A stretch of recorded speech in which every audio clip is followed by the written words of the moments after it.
¿Qué tal están? Bienvenidos. Rainer Forss y Christoph Menke. En este vídeo trataré de las filosofías de estos dos pensadores que son cruciales en el mundo actual y lo haré abordando sus posiciones clave o fundamentales y también sus planteamientos teóricos. Han intervenido en distintos debates filosóficos y políticos y también existe una relación crítica entre ambos. En ese sentido, también hablaré de aspectos de la estética, pero sobre todo de cuestiones de filosofía política. En este sentido, hay que decir que ambos son bastante conocidos a nivel mundial y tratan las cuestiones relativas a la justificación y la autorreflexión radical de la normatividad. En este sentido, hay que decir que la filosofía contemporánea ha generado en el ámbito germano una fecunda tensión entre dos grandes representantes que son fundamentalmente planteamientos de pensamiento normativo, Rainer Forss y Christoph Menke. Ambos filósofos, discípulos en cierto modo del legado de la Escuela de Frankfurt, han desarrollado líneas teóricas que, si bien comparten raíces comunes, se despliegan realmente en direcciones críticas divergentes. Forss, por ejemplo, está anclado en la tradición de la teoría crítica habermasiana y post-rawlsiana y pone el foco en la justificación normativa, mientras que Menke, por su parte, influenciado por Nietzsche, Adorno y Derrida, propone una reflexión sobre los límites de la normatividad, buscando de esta manera una crítica más radical de las estructuras sociales y jurídicas actuales.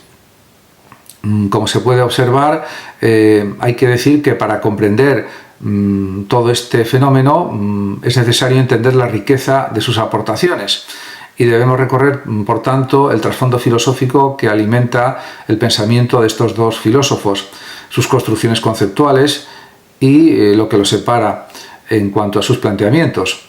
Por lo tanto, exploraré sus ideas filosóficas, la manera en que abordan el poder, la justicia, la libertad, el derecho y la crítica misma, y en este proceso no se pretende simplemente compararlos, sino pensar desde ellos, es decir, dejar que su pensamiento nos interrogue y nos exija una toma de postura filosófica. Esto también es fundamental. En cuanto a Rainer Forss, hay que decir que uno de sus temas principales en su filosofía es la justificación como núcleo de la racionalidad normativa. Y en este sentido, Rainer Forss parte de una preocupación esencial, que es una justificación válida.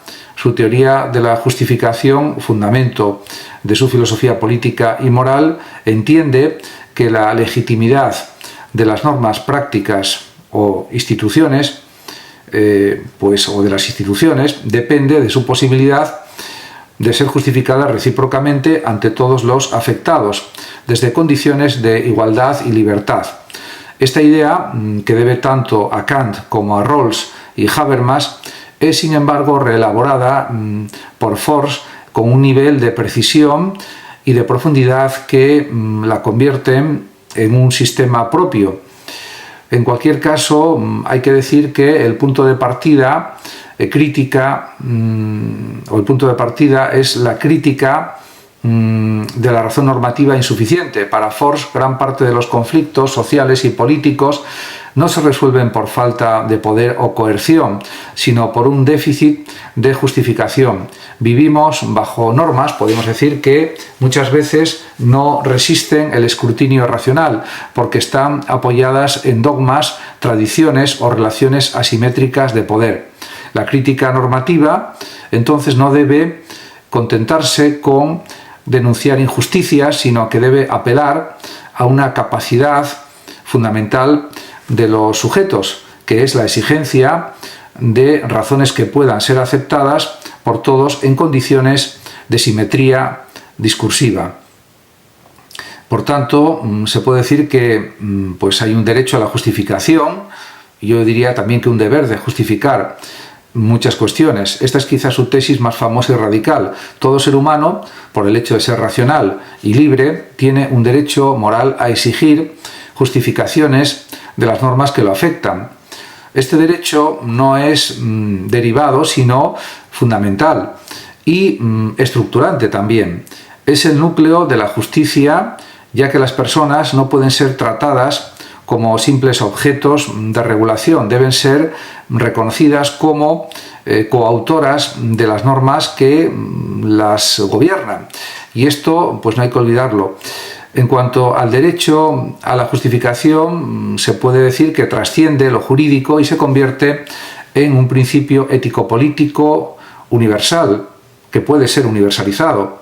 Force, en este sentido, toma distancia tanto de las versiones reduccionistas del positivismo legal como del comunitarismo relativista.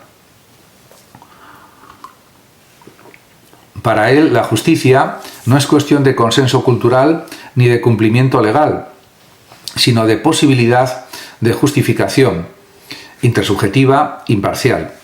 Por tanto, desde estos planteamientos, el ideal de una comunidad justificadora también es algo plausible. Force no se contenta por definir o con definir principios. En su visión, la sociedad debe transformarse en una especie de comunidad de justificación, un espacio donde realmente cada individuo pueda participar en procesos argumentativos libres, absolutamente libres, igualitarios y racionales.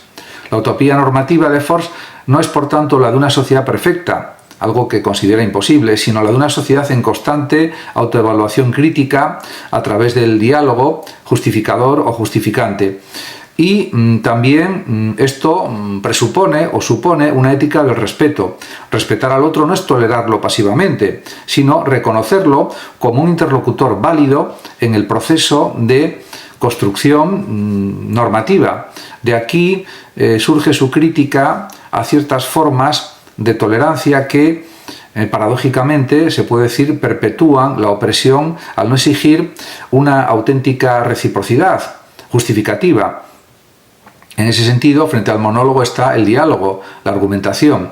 La teoría del poder es la segunda cara de la moneda desde la perspectiva de Force, y si bien este pensador es reconocido por su teoría normativa, su teoría del poder es igualmente relevante. Force, en su visión, considera que el poder no es simplemente coerción ni posesión de recursos. El poder también se define como la capacidad de impedir que se dé una justificación adecuada. Es, por tanto, una relación de veto justificativo. Cuando alguien tiene el poder de imponer una norma sin permitir que los afectados cuestionen su validez, su justificación, pues ahí surge un problema. Pero esto también permite una concepción muy refinada de la dominación. No se trata solo de quien manda, sino de quien impide la exigencia de razones. El poder se convierte de esta forma en una categoría epistemológica y ética, y no solo política o sociológica. Esto lo conecta también Force con la tradición de la teoría crítica de Frankfurt, y de una manera profunda lo conecta, aunque con una orientación discursiva, ideológica, más kantiana y menos, diríamos, diferente a lo que propone Kant, por lo tanto más igual a lo que propone Kant. En cuanto a la justicia global y democracia transnacional, Force ha extendido su teoría justificativa al ámbito de la justicia global. Frente a las estructuras internacionales que generan desigualdad, él propone, en cambio, una arquitectura de justicia, podríamos decir, transnacional, basada en el mismo principio de justificación.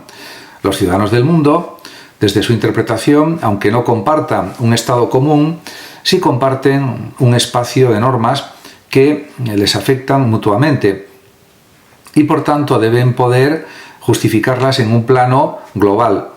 Además, también hay que decir que esto implica repensar la democracia, no como forma estatal exclusiva, sino como red de prácticas justificativas a nivel mundial.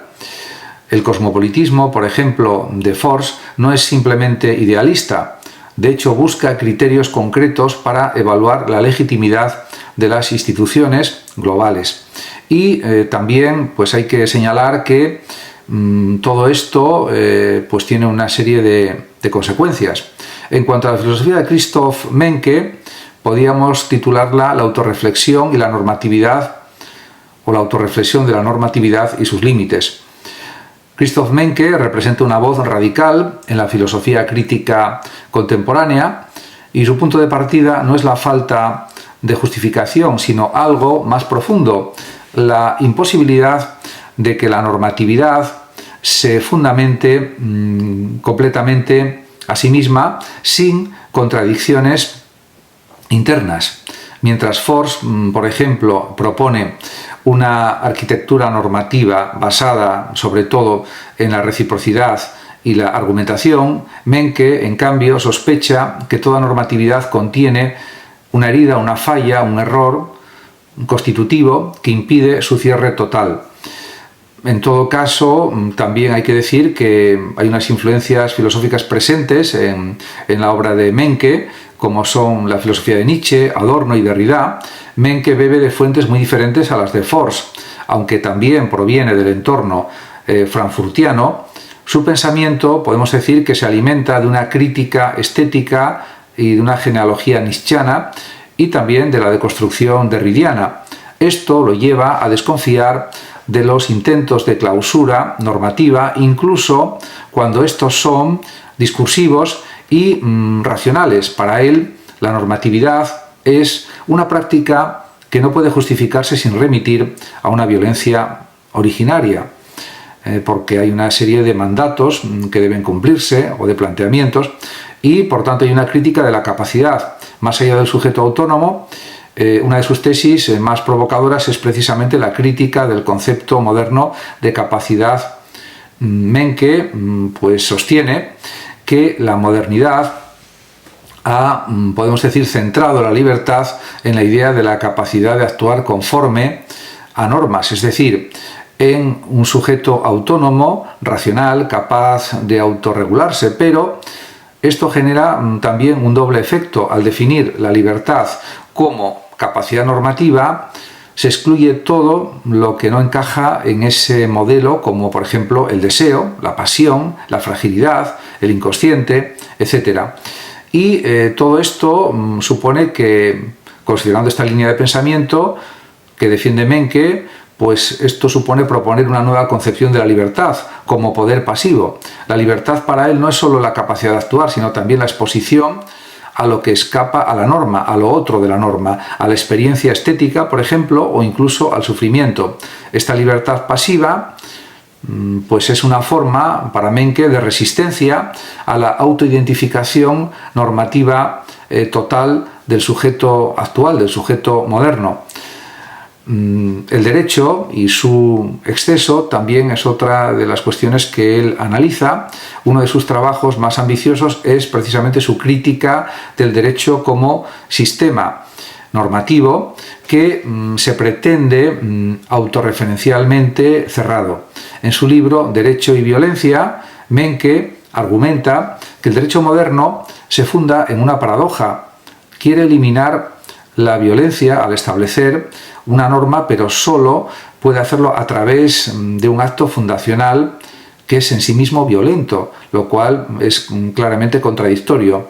Este exceso fundacional del derecho lo vincula con el mito, el sacrificio, el teatro, lo trágico. Menke, por tanto, explora la estructura simbólica del derecho no desde una perspectiva legalista, sino poético-filosófica. De ahí su uso constante de figuras literarias desde Sófocles hasta Benjamin.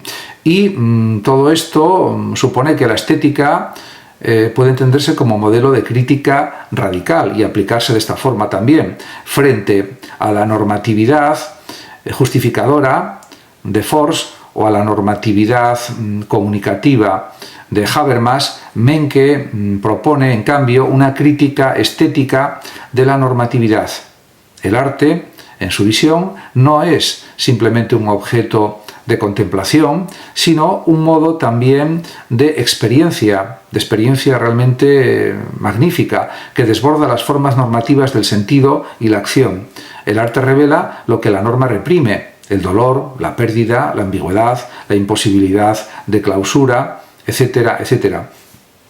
De esta manera, esta crítica estética no es solo formal, sino política. Cuestiona la lógica de la inclusión y exclusión que opera, por ejemplo, en los sistemas normativos y da voz a lo que queda fuera.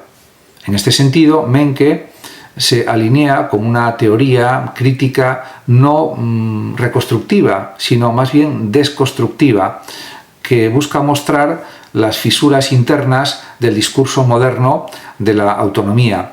Y también pues hay que señalar que todo esto pues tiene una repercusión muy clara en la filosofía actual, en la ética y la filosofía política, sobre todo. Muchas gracias a todos por su atención y hasta mi próximo vídeo. El que lo desee puede compartir este vídeo, darle like o suscribirse a mi canal de YouTube. Hasta pronto.